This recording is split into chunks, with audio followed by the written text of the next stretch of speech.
Okay, this is David Zierler, Director of the Caltech Heritage Project. It's Friday, August 5th, 2022. I'm delighted to be back with Matt Wallace of JPL. Matt, as always, great to be with you. Thank you for joining me again.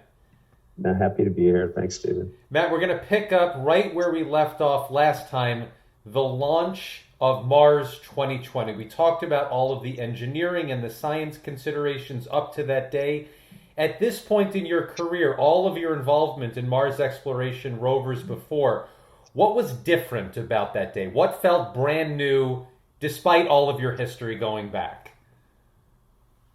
Um, In some ways, it was similar. I was down at the Cape for a lot of, maybe all the previous launches that I had done. It was in the middle of COVID. I think that was the biggest change. The pandemic had forced a lot of modifications to our flow. It had really existentially threatened the launch, and we were still, sitting, socially distancing, still wearing our face masks. This is pre-vaccines, we should remember. This is like early days of the pandemic when things are real dangerous still. It was pre-vaccines. We had just really come out of 3 months of 3-4 months of trying to figure out how to operate in this environment, and that was enormous. There's always a sense of relief of getting to the point where you're ready to launch the vehicle, but I would say it was a tenfold, increase in that feeling on perseverance, just because of what we had to push through, with the pandemic. It was very satisfying to know that the team had gotten it done, gotten ready to launch it. Just in terms of the size of the rover, the mechanics of the launch, what was different and what was the same about Mars 2020 looking back Mars 2012? The vehicle is, maybe 10% bigger than Curiosity. So in physical size, it didn't look that much different. And the spacecraft was only a bit. The overall spacecraft was only a little bit larger. But we were able to put all of that additional capability into the instruments and the technology payloads. And so we had 50% more science and technology payloads than Curiosity had been able to fly to the surface. Not only did we utilize that extra space and mass capability, but we knew where all our margins were relative to entry, descent, and landing functionality and fuel utilization and everything else, because we had flown a similar system before. So we could really leverage, all the nooks and crannies, all the margin we had. And so in that sense, it was very different. And of course, Perseverance was the start of a campaign. It was much more so connected to the next set of missions to bring the samples back. And so I think that was obviously a fundamental difference between that and the previous missions we had done. Matt, what were your responsibilities in the in-between time during flight from launch to landing? What are the day-to-day responsibilities and any concerns that you have during that period? Well, one of the things I worried a lot about, we had done a lot of practicing and had put a lot of effort into understanding how to fly the vehicle safely with the pandemic, implications. But I was still concerned. It's hard to gauge the sort of intangibles associated with being able to talk to people face to face every day, sit next to them, walk into their office. I was worried about the network connection that you need to safely fly and operate a vehicle, and especially when we started to hit anomalies, and we hit anomalies like on the day of launch. we had an exciting launch And the team was able to work through that. And then we had follow-on anomalies a month or two later that we had to work through. And we had other concerns, especially as you approach entry, descent, and landing. It was something that was on my mind a lot. And so we talked a lot. I brought the team together a lot to talk about, making sure the communication paths were open, making sure we were robust to any sort of surge in the virus. We had to split teams out. We had to have backup plans, and so there was a lot of that going on between launch and between landing. And so a lot of my time was spent doing that, and then just kind of staying up at night worrying about getting it to the surface. But I think that was one of the things that that kind of consumed me during those 7 months.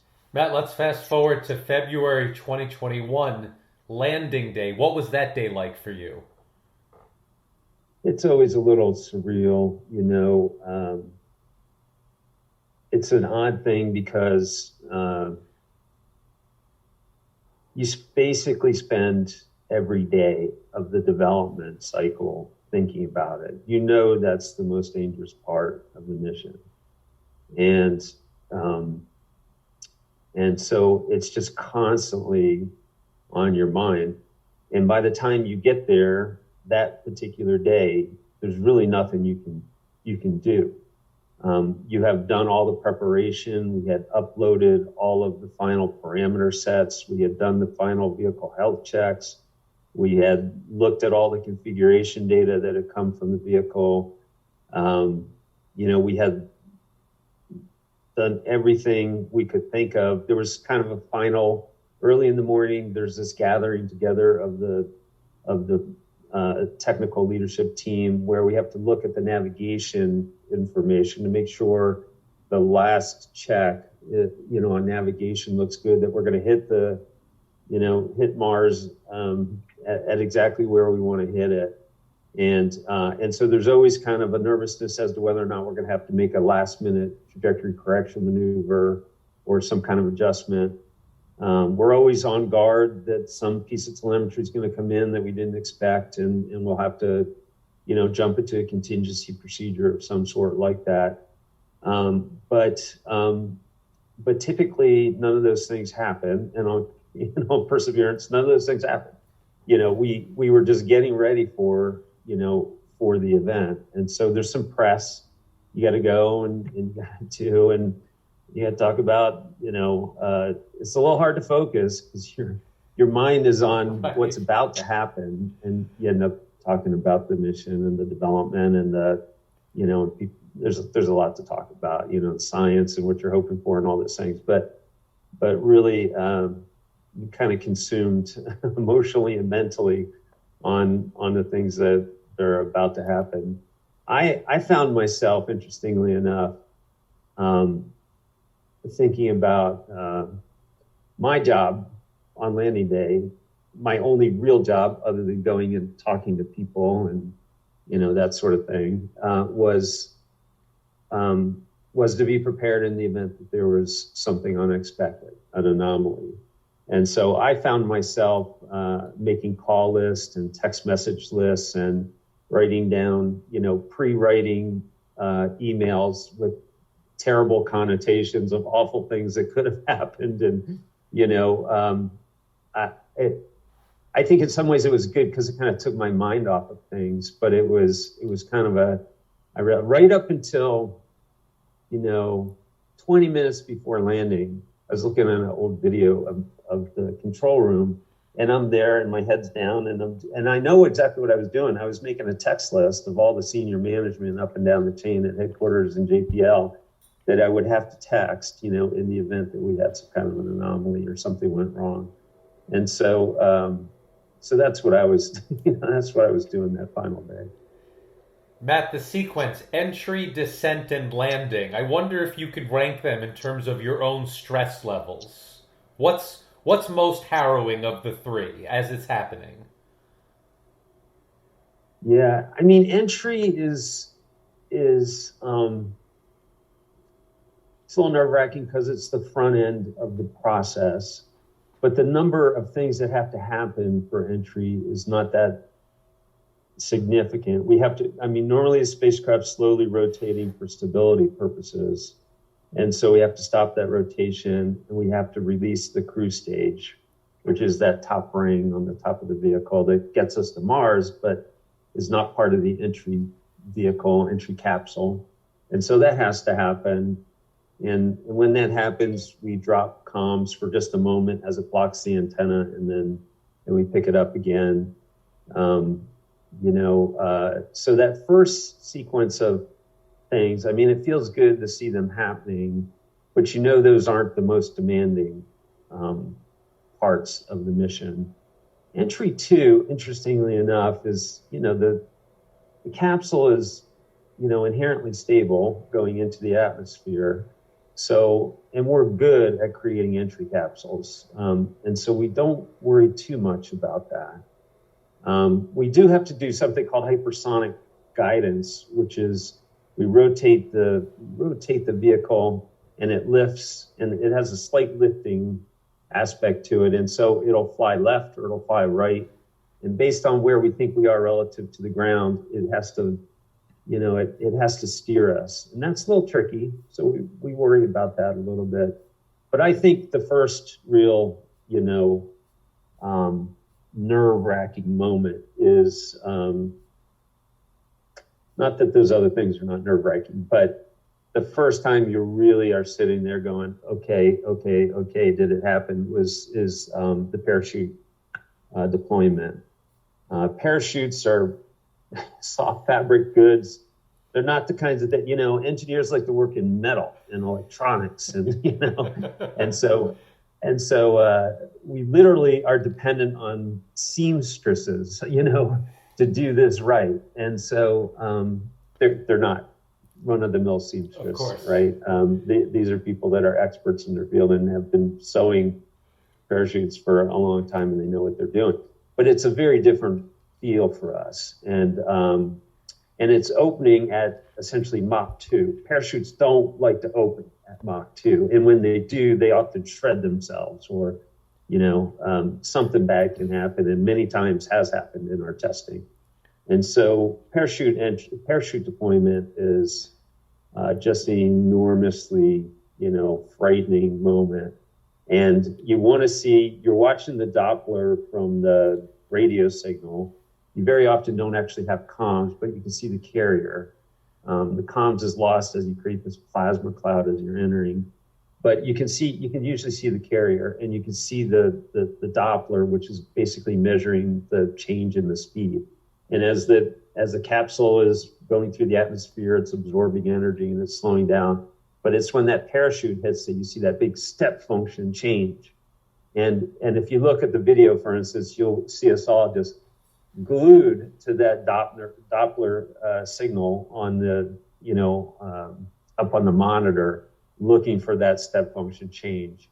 And it's an exhilarating relief when you see it. And so that's a big deal. So that's sort of entry. Descent is, the vehicle has to acquire, we have to drop the heat shield, and the radar has to acquire the ground.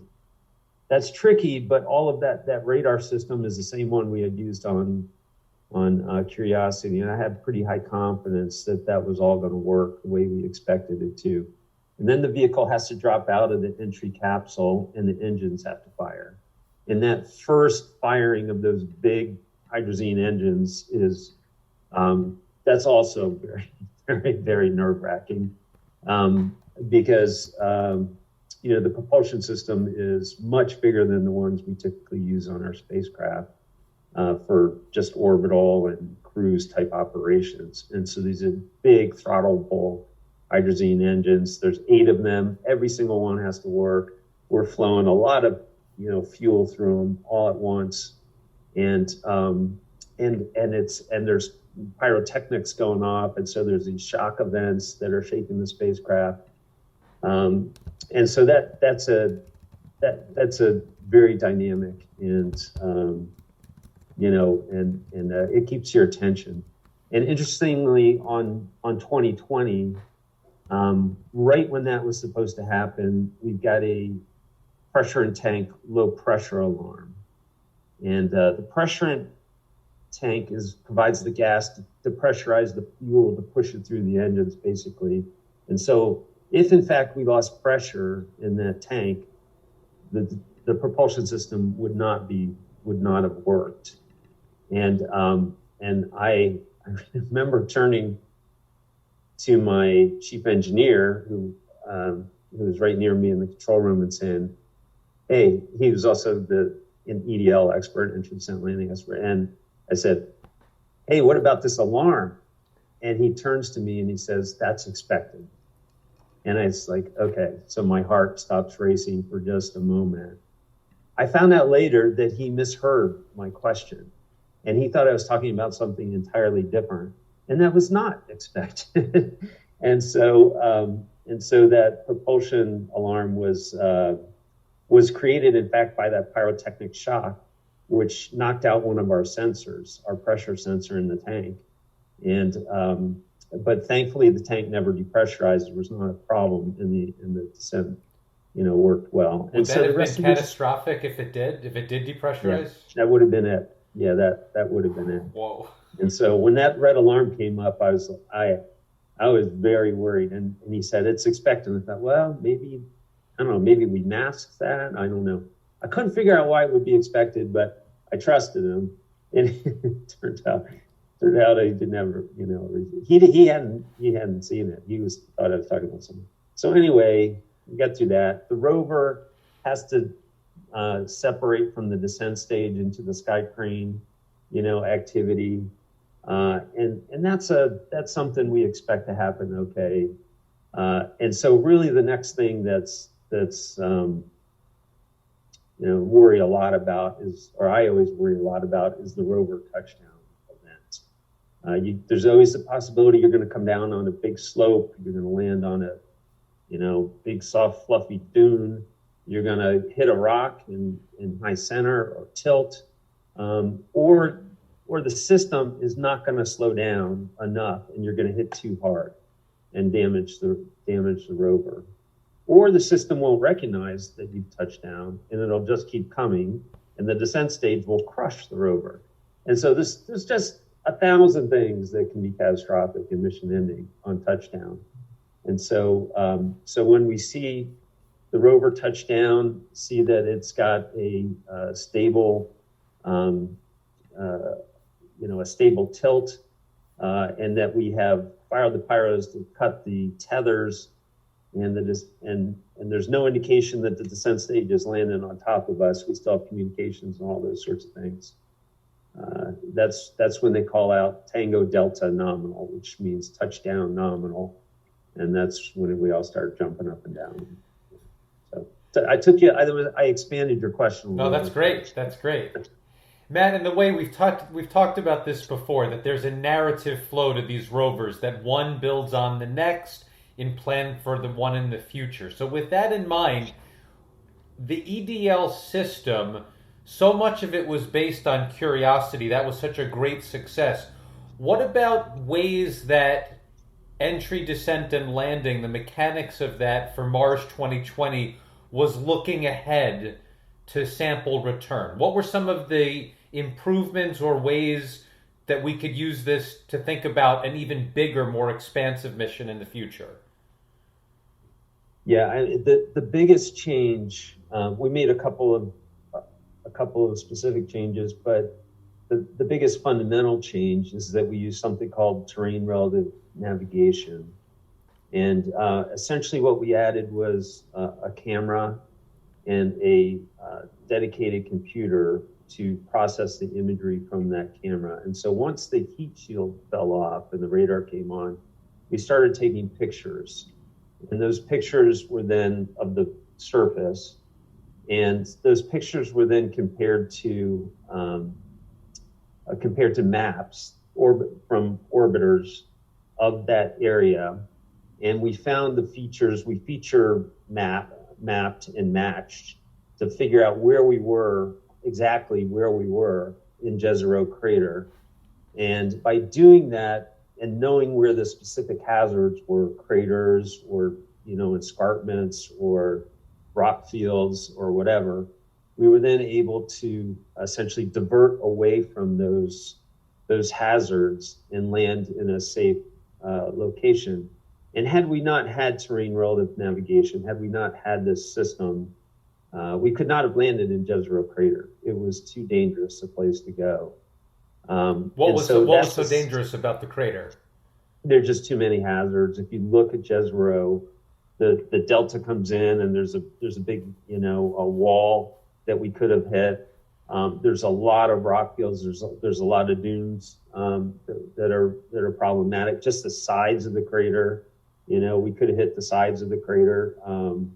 There were just some high slope areas that we couldn't have landed safely on. So there were just too many of those hazards, and so statistically, probability wise, we would not have allowed ourselves to go to. As a matter of fact, Jezero was a candidate even for Curiosity, but it was filtered out very early on in the process because it was too dangerous. But it was a fantastic science site, and so by having terrain relative navigation, we enabled ourselves to go to this, very high value science target on Mars. Number one, but number two, as you alluded to, it's a system that fed forward into Mars sample return, which has to not only land in Jezero, which is a dangerous place, but has to land very close to Perseverance so it can get the samples. And so the next mission has to actually drive to what we call precision landing and recognize where it is in the map, and not just divert away from hazards, but go to a place that's close to the Perseverance mission or to the cache that's on the ground. And so it's enabling for future missions. It's also, by the way, a capability that we're looking at, and other organizations are looking at for lunar landers as well, lunar robotic landers, and other commercial companies have actually utilized a lot of the algorithms and the systems for their systems also. So it was a real feed forward. It's something we've been talking about for more than a decade, and to be able to implement it and see it operate successfully, I think was a huge plus. And then, of course, the other thing we did, which is a little bit of feed forward, I guess, as well as we added a whole bunch of commercial cameras, these commercial off-the-shelf cameras all over the spacecraft. And so for the first time, we could actually watch ourselves land on the surface of another planet. It was a very historic, thing to watch. And that allowed us to better understand a lot of the engineering of the systems that we couldn't really understand from previous missions, because we didn't have these imageries and this high definition video that came with the cameras. And of course, it was incredibly exciting for everybody to be able to see that imagery as well. And that's also a capability that'll feed into the next site. That's a really important point you made. I want to make sure I understand correctly. So Mars sample return will rely on Perseverance for actually collecting the samples. Is that to say that the rover for Mars sample return will not be doing any collection itself? So very recently, the Mars sample return has changed its architecture a bit. And so what it had been was a series of several pieces, actually 3 different missions. It was going to be a mission to launch a lander that would carry a Mars ascent vehicle to get the samples up into orbit. It was a separate mission that was going to bring something called a fetch rover to go out and get the samples and bring them back to the Mars ascent vehicle on the first lander. In the event that Perseverance was no longer operational, the alternative is Perseverance could have brought those samples directly to the Mars ascent vehicle, but the concern was we didn't know how healthy the vehicle would be, and that sort of thing. And then there's a third mission which is an orbiter, which essentially rendezvous with the samples in orbit around Mars and brings them back and gets them down onto the surface of the Earth using an Earth return vehicle. And so it was really 3 different projects. So what happened very recently is one of those projects, essentially, one of those missions we decided to essentially not do. It was the Fetch Rover mission. So the one that was going to take an additional rover to go collect samples, we decided, number one, Perseverance is very, very healthy already, at this point. And once we get down and last a year and a half on the surface and are healthy, that's a very good sign. And so we did a reliability analysis, which told us that the probability of Perseverance being healthy enough to bring samples to the ascent vehicle was very, very high. And then we decided as well to build off the Ingenuity helicopter, which we flew on Perseverance, and add a couple Fetch helicopters to that Mars ascent vehicle lander. And so in the event, what I consider an unlikely event, that Perseverance is no longer healthy enough to bring the samples to the launch vehicle, to the Mars ascent vehicle, the helicopters can go out and bring the samples back. And so that's a change. And so there's actually not a follow-on rover in the next mission now. Matt, tell me about the timing considerations for the deployment of Ingenuity a few months after the landing of the rover. Why the delay? There was several reasons. One is whenever you get onto the surface of a planet, you have to kind of look around and figure out what's going on. We had a lot of work to do to get through our initial commissioning activities. For instance, we have to jump from our entry, descent, and landing software to our surface software. And to do that, we've got to go through a cycle of, really uploading a lot of, code, and then checking that everything is working properly, and then jumping to that code. That takes a while. And then, of course, we need to in order to deploy Ingenuity, we have to find a nice flat space where it'll be safe to actually drop the helicopter. And to do that, we have to be able to drive. We have to be able to actually manipulate the robot arm. We have to have our communication systems, our UHF, our X-band, all, working properly. We have to make sure our power systems and our thermal systems are all, working well. And so the combination of just making sure that the vehicle got through commissioning and is working well, and then finding a good location to actually do the deployment we expected that it could take actually quite a bit longer than it did. But Perseverance was so healthy, and it turns out where we landed was actually a pretty good place to deploy the helicopter, so we didn't have to drive very far. So it actually happened pretty fast relative to the timeline that we expected. Matt, this might be more of a conceptual than an engineering question, but do you tend to think of Ingenuity as a satellite support instrument of Perseverance, or is it its own mission that got there thanks to the rover?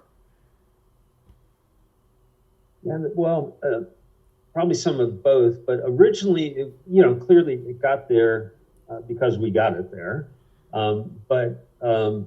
And then it uses a lot of the infrastructure, on Perseverance to be able to do its job, right? Everything from imaging for safe places to land, at least initially, to communication relays that go through us.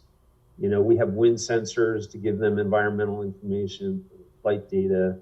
And so the rover is definitely a base asset, without which this particular helicopter couldn't operate. But the original concept for the helicopter was really just to use it as just a technology demo, just to go see if we could make it fly. Yeah. And that was challenging enough. And we had a concept of, we basically had decided define mission success as getting up in the air one time and seeing it stably, stably fly. And so our ambition, our expectations and our original mission concept for the helicopter was really all about technology demonstration, and 5 flights was about as far as, we really thought we were going to get. What happened was something that was very different. We got through the 5 flights. The helicopter itself, although it's single string and there's a lot of commercial parts and everything else, has turned out to be very robust and reliable, and has lasted a very long time in some very aggressive environments. We've now flown, close to 30 times on the surface. And beyond that, the navigation systems and the self-sufficiency of the helicopter has allowed it to keep up with the vehicle. We didn't think it was going to be able to keep up, with Perseverance. We're traveling 200, 300 meters a day sometimes. And the helicopter usually took several days. We thought it was going to take several days to, go through a cycle of flight and things like that. But everything just worked extremely well on this helicopter. And all the way up to the point where the imaging that it was taking itself during its flights was good enough to allow it to identify future landing pads for itself. And so it would fly out, do recon, find a good landing pad, come back, and then on the next flight, it could fly to that landing pad. We thought we were going to have to survey every single landing site for the helicopter.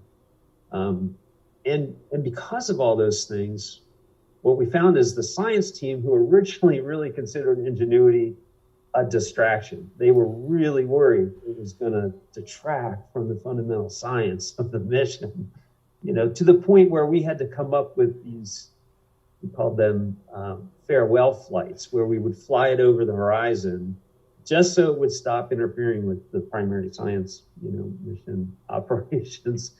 But what happened was, it was starting to fly out into places where the rover had not gone yet and get imagery that we did not have yet, and inform the science community relative to where we wanted to go. It became a scout, in the real true sense of the word, and really informed, a lot of the early science activities, particularly on Perseverance. And it became a real tool. It became a science tool. It became part of the science mission. And that was very exciting for the science, very exciting for the Ingenuity team, I'll tell you that. And, I think very good for the science team, and quite a relief for the management, who were trying to, keep the two camps from going at each other a little. So, yeah. So it's really the robustness, the surprising robustness of Ingenuity that allowed it to sort of gain a science mission in real time, because nobody thought it would do as well as it did, if I understand what you're saying. That's exactly right. Yeah. It stayed healthy.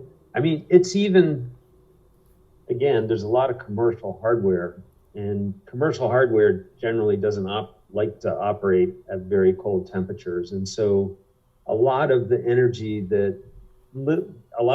very limited amount of energy that Ingenuity can collect during the day off its solar panels gets stored in the battery to keep things warm overnight, nominally. But as we got into the Mars winter, it was not getting enough energy, and the nights were getting colder, and it couldn't keep its heaters on all night. And so eventually it got to the point where the bus didn't have enough energy to stay powered, and it would die. Voltage would go to very low levels, and everything would turn off. The heaters would turn off, and everything would get cold, and we thought it would just freeze and never wake up again. Because it's commercial parts, these are stuff coming out of iPhones and things like that, and it's getting down to minus 150, 160 degrees Fahrenheit, at night. But, to everybody's surprise, it would rise from the dead. We called it the Lazarus mode, the next morning, and there it would be, talking to us by noon or so, and And this has gone on for months now. So it looks like it's going to survive the winter, and we'll be able to fly it again here coming up very soon. Matt, given that the proof of concept has been such a smash success for Ingenuity, how might that inform future helicopter missions on Mars? What's been demonstrated? What can now be envisioned as a result? Well, I think it's just like Sojourner, right? Mm-hmm. Sojourner was almost exactly like the helicopter. We had a 7-day mission. We didn't think we were going to last beyond that. We had batteries that couldn't be recharged, and so as soon as they were dead, we couldn't keep ourselves warm. We had a whole bunch of commercial parts, just like Ingenuity on Sojourner back in the 90s, and so we got to a point where we couldn't, we would die overnight, and the next morning, sure enough, we'd rise from the dead, and we called it Lazarus as well, and Sojourner was really just supposed to be a technology demonstration. We threw this little spectrometer on the back thinking, we'll show that we can carry a spectrometer. But we got out there and we were doing real science, and we were actually reaching rocks that with contact instrumentation that a lander couldn't do. And the science community really realized we were doing valuable science. The exact same thing is true here on Ingenuity, right? It's a remarkable analog, to be honest with you. And I think just like we've had a decades worth of rovers, we have a future that clearly involves helicopters. And right off the bat, the very next mission to the surface of Mars, we're now carrying fetch helicopters, right? Fundamentally, because Ingenuity works so well. So, and there's more concepts, with bigger helicopters and quadcopters, and they're really exciting, really great stuff. So there's more of that to come. Sure. Matt, what have been some of the surprises in learning about Martian weather as a result of the Mars Environmental Dynamics Analyzer? Yeah, it's a good question for that team, I'm afraid. Trying to think of what really jumped out at us from Meta. I think the repeatability and the dynamic range of the wind speeds. First of all, it's been very helpful with respect, as I mentioned before, to understanding the risk and when we should fly the helicopter during the day and things like that. And so that is a more sophisticated capability that we did not have before. And so I think that's been, beneficial. Trying to think if I've seen a paper off of Meta yet. I don't think I have. So in terms of forecasting, obviously it would be a great value for future missions, landing and things like that. What about in addressing more fundamental questions about life on Mars? Is there a connection between Martian weather and understanding what past life on Mars might look like? There's a connection between understanding Martian weather and how to look for life. I would certainly say. For instance, there's a radiation detector capability, in the system. And so that helps inform us, relative to that environment and what effect it might have on the chemical composition of the, on the surface of Mars, and what sort of chemicals might be affected and broken down by long-term exposure and things like that. I would say that's a true statement. There's a, the ability to understand there's not a lot of it, but there's some humidity and moisture in the atmosphere. That probably feeds back into some of the models and things like that the science community, would use. So in that way, yes, I think there's a connection.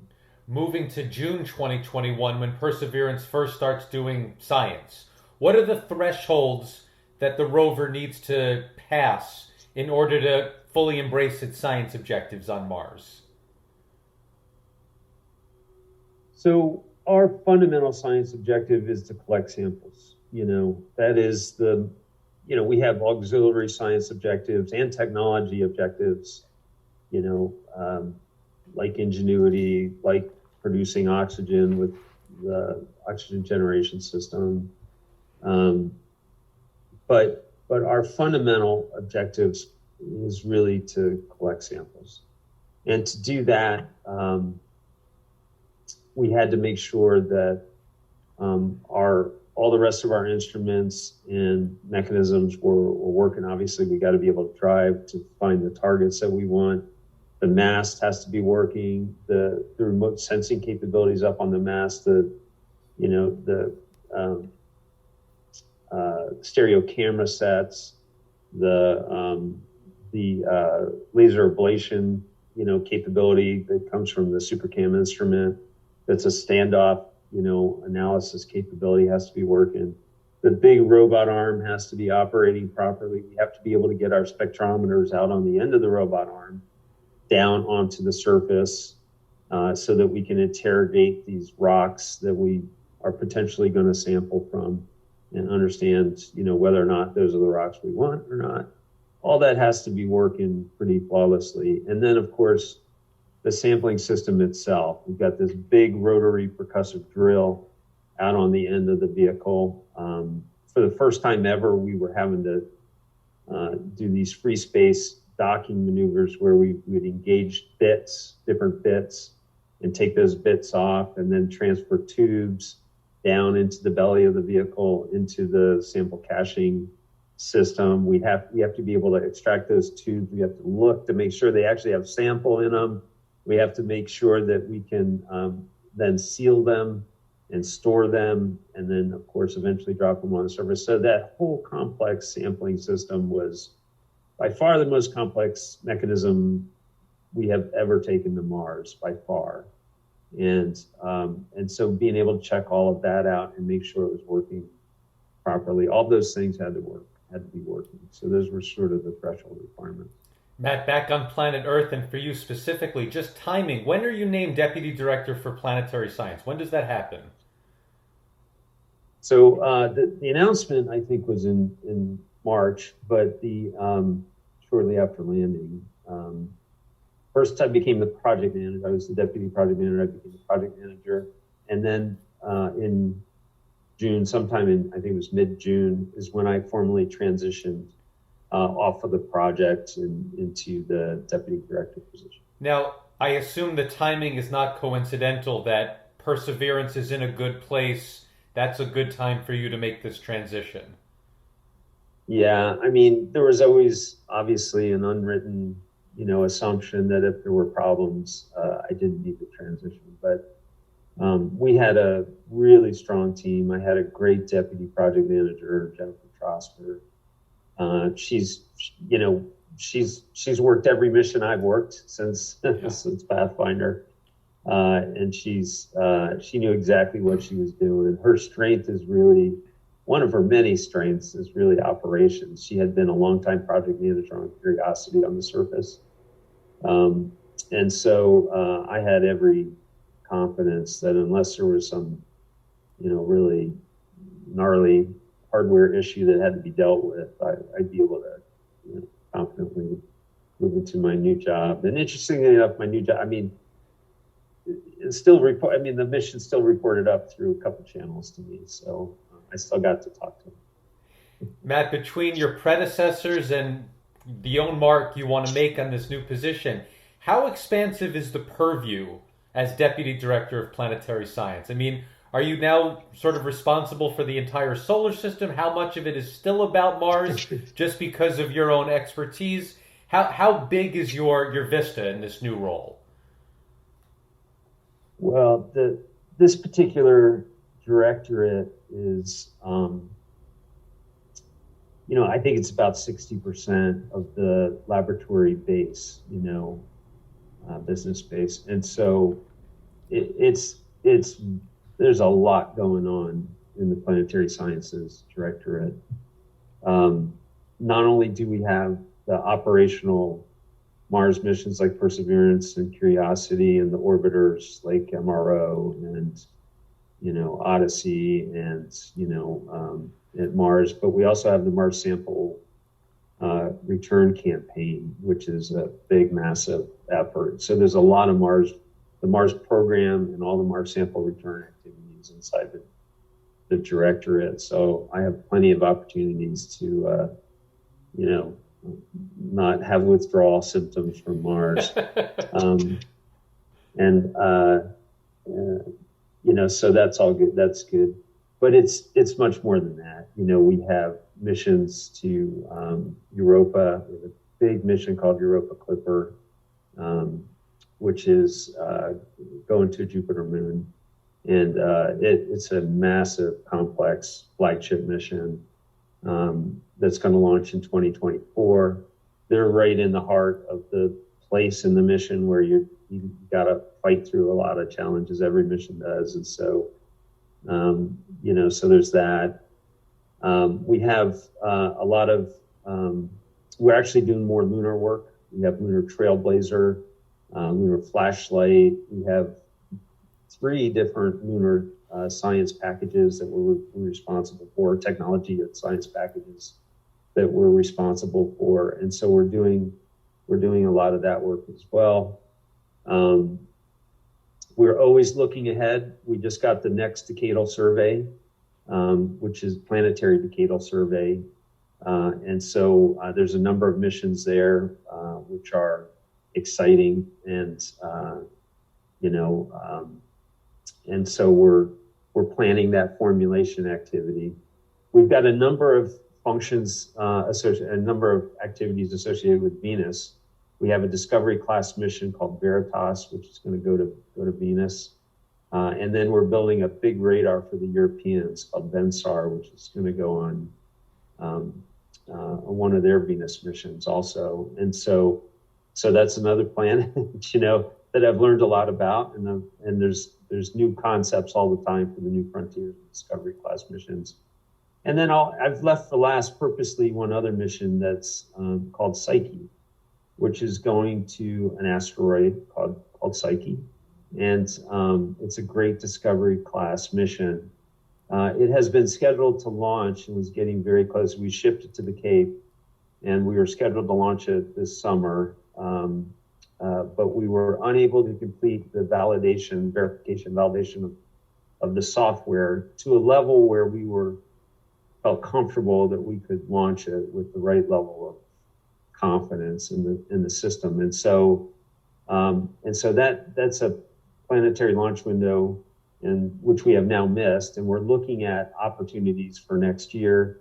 We got to go through a cycle with headquarters to programmatically get all of that settled. But as a result of all that, and here's the news, I have been asked to go and become the Psyche project manager. And so as of about a week and a half ago, I've been reassigned to do that. And that's what I'm doing full time for the time being. What can we learn from Psyche? What are some of the big science objectives and engineering challenges?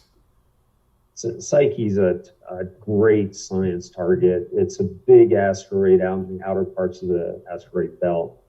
And the thing that's unique about it is that it's a metal asteroid. It's not a rocky asteroid. It's a metal asteroid. And so the going assumption is that it may have been the core of a planet that never fully formed, essentially. And so by going there, we're going to get a good look.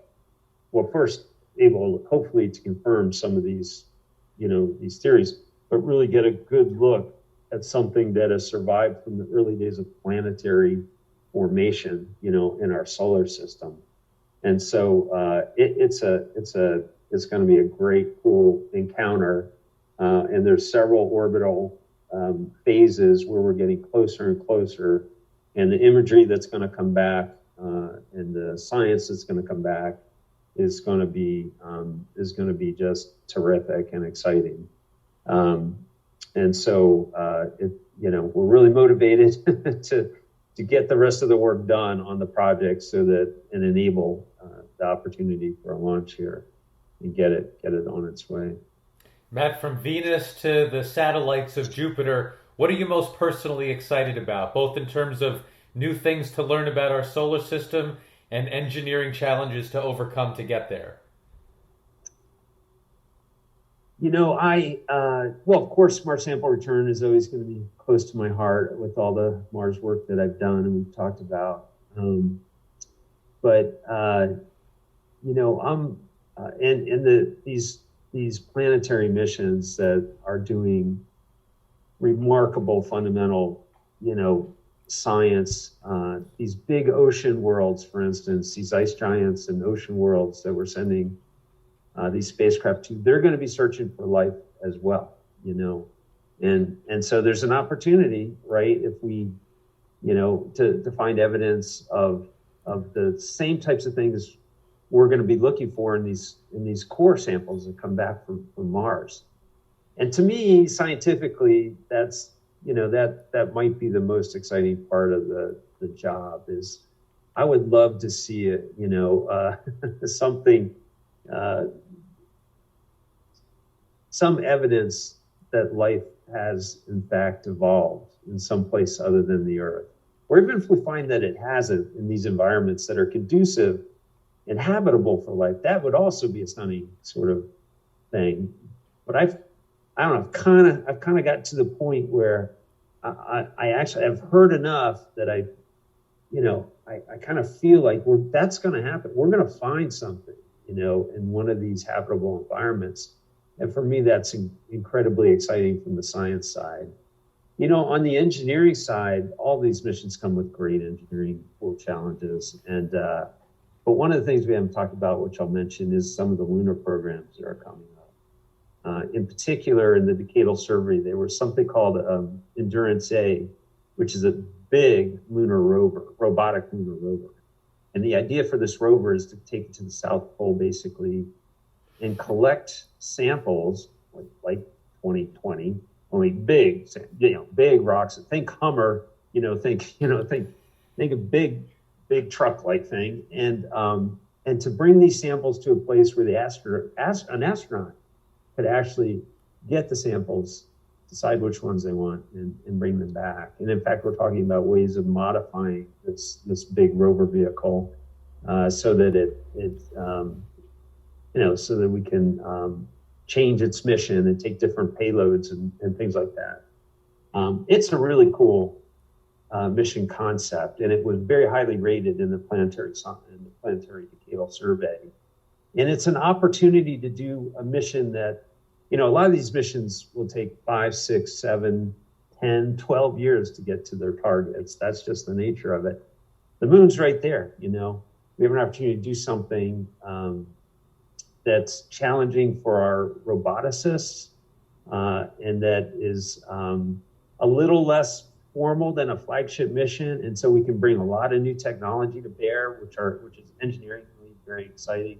We could even do this kind of in a skunkworks mode, much like Mars Pathfinder was done. I would like to see us exercise those muscles, that we used to use, and we do use in certain places. But I would like to see us redevelop that fast turnaround,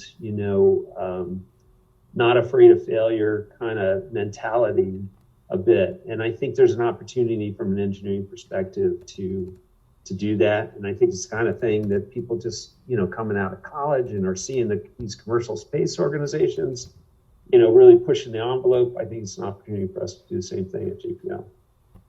Matt, for the last part of our talk, a few forward-looking questions. First, to clarify the timing, we're really waiting for Mars sample return to truly understand of evidence of past life on Mars. When we talk about the ocean worlds and the outer solar system, are we going to need sample return missions to have that same level of confidence? Or will the engineering get to a point where that analysis of those ocean worlds might not require waiting another 10, 20, 30 years for a sample return? I think there are some sample return concepts, from comets and other outer bodies. But to the first order, the idea is to get orbiters with the capability to carry the instrumentation they need to find those signatures in situ, by flying through a plume, by using remote spectroscopy. And then there's also an opportunity, there's a number of lander concepts on these icy oceans, where you can actually put a lander down and either go through the outer ice sheet or use what's at the surface of the ice sheet to really get a sense of, whether or not there's a habitable environment or potentially even, some form of extant life even on these missions. Interestingly enough, it's almost easier sometimes to determine to find extant life, because extant life responds to certain things than it is on Mars, like what we're doing on Mars, where we're looking for extinct life, because that's all chemically based and it's all trace organics and things like that. And so it's a different type of analysis. There's a lot of crossover as well, but the idea is to be able to do those missions primarily in situ. Finally, Matt, for you, on a trajectory, a remarkable career, what you've accomplished so far, are you ever concerned at JPL that you'll rise to a level where you'll be removed to an uncomfortable degree from the science and engineering, or is JPL simply not like that? Yes, I worry about it. The truth is, you do you do get to a point where you're not as familiar with the technologies and the tools, and as the engineers who either stayed entirely technical. We have a lot of those people at JPL. They're called fellows and principals and things like that. They just don't have no interest in managing any money or schedule for people or anything else. They just want to do this technical job, and they want to be the best in the world at it. And so, they're able to keep pace. And then of course, the folks coming out of school and then are mid-career, they're remarkable. The capabilities, the technical capabilities they have. I'm not even going to pretend to tell you that I have, those skill sets anymore. But what I find, and this is true of everybody at JPL, pretty much everybody at JPL, is that nearly all of us got promoted because we were good technically. We developed that base understanding of core fundamental physics and chemistry and electrical engineering, and then we built on it and we used it and exercised it enough that we understood how to take that skill set and make something with it, and do something with it. And so, one of the things I find is that just about every manager I have ever worked with at JPL is still capable of understanding very difficult technical problems. And I like to think I am too. I think I am, actually. I feel I am. And the key in my mind, interestingly enough, and this is what makes JPL unique, is to make sure your managers never forget that they can do it, and to encourage them to do it. I often hear people talk about, you're the manager, you worry about cost and schedule, and you're the technical person, you worry about making the circuit that works and doing this analysis and so on. And I always tell, the leadership on 2020 and particularly on Perseverance, I would always tell them, I don't accept that. If you work for me, I expect you to feel just as responsible for the technical work in this mission. Don't ever come and tell me that it didn't work because so-and-so didn't do it. You have the ability to understand this technically. Yes, you have schedule and cost and other implementation responsibilities, but You are not relieved of that responsibility. And I would tell my chief engineer the same thing. I said, don't bring me a technical solution that doesn't get me to the launch pad in 2020. You understand this. You build hardware. I'm not going to let you do it. I never let people separate into those camps on 2020. And I think it's a fundamental difference between us and a lot of other organizations out there. You don't see it in the military industrial relationship at all. I mean, there's a clear separation. And in many businesses where the bottom line is so important, they'll hire people that are just because the bottom line is important, because it's about profits, that are very focused on that part of it that may or may not have those technical skills. And so I think the reason we do hard stuff and we do it well is because the people here can do both. And so I don't think I'll ever have to completely give up that that part of my interest because I don't think it's a good thing for me to do. And it was not unusual for me, even as a project manager or whatever, to go down to pretty darn low levels to understand something, technically, because I believed I could, and because I think it's important. So. Maybe Matt, maybe that culture that you're describing is really central to the magic of JPL. What makes it all possible? I think it is. I 100% think it is. And I think it was modeled by so many people before me, including Charles Alachi, right?